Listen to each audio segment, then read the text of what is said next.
Hey guys, welcome back to TechMan. Today, let me show you how to use discount code on Eneba.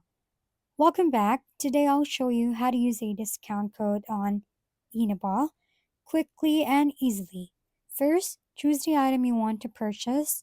For example, Lattice and Marvel Arrivals, and enter your user ID. You can even check Remember Me to make future purchases faster. Once you're ready, click Buy Now.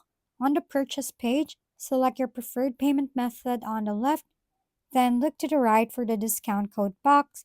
Simply type in your code and hit apply.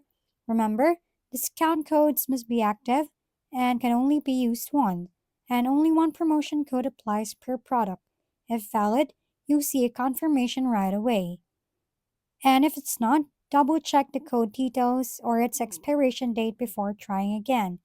Once it's accepted, just continue with your purchase and you're all set to enjoy your savings hassle free.